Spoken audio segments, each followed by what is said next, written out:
Depuis plus de 2 siècles, la République prétend guider la France. Elle se présente comme le régime de la liberté, de l'égalité et de la fraternité. Mais si l'on regarde l'histoire, un constat s'impose. La République n'a jamais apporté à la France la stabilité ni la grandeur. Elle a en réalité multiplié les crises, les divisions et les échecs.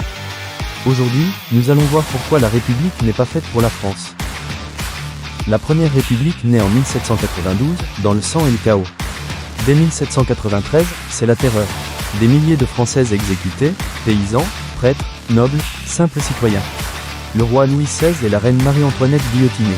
On parlait de liberté, mais la République a commencé par imposer la terreur à son propre peuple. Elle a en réalité multiplié les crises, les divisions et les échecs. Aujourd'hui, nous allons voir pourquoi la République n'est pas faite pour la France. En Vendée, c'est pire, une véritable guerre civile. Des villages entiers sont massacrés. Des historiens parlent même d'un génocide vendéen.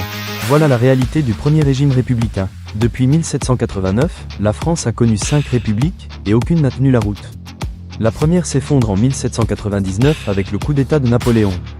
La deuxième ne dure que 4 ans, balayée par un autre coup d'État en 1851. La troisième tombe en 1940 face à l'Allemagne. La quatrième, paralysée par ses divisions, s'effondre en 1958. Et la cinquième, aujourd'hui, est à bout de souffle, incapable de répondre aux crises sociales et identitaires.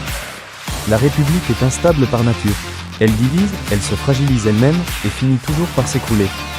La République n'a jamais uni les Français. En 1871, la Commune de Paris, des Français contre des Français, des barricades dans la capitale, des milliers de morts. En 1968, de nouvelles émeutes plongent la France dans le chaos.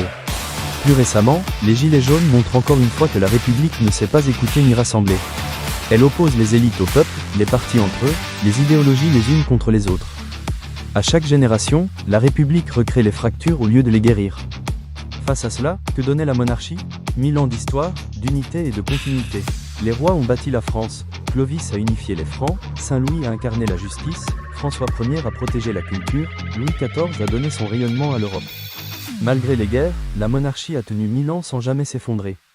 Elle donnait un chef au-dessus des partis, protecteur du peuple, symbole de la nation. La République, elle, n'a offert que des divisions partisanes, des coups d'État et des crises à répétition. Aujourd'hui, la 5e République est à bout de souffle. Les institutions sont contestées, les élections ne rassemblent plus, les citoyens n'ont plus confiance. La République promet l'égalité, mais elle a créé des fractures sociales et territoriales. Elle promet la liberté, mais multiplie les lois qui limitent nos droits. Elle promet la fraternité, mais divise les Français. En 2 siècles de République, la France a connu plus de chaos que dans 1000 ans de monarchie. Le roi incarnait l'unité, la continuité, la stabilité. La République n'a apporté que le sang, l'instabilité et la division. Alors, posons la vraie question, la France peut-elle retrouver sa grandeur ? Sans renouer avec la monarchie ?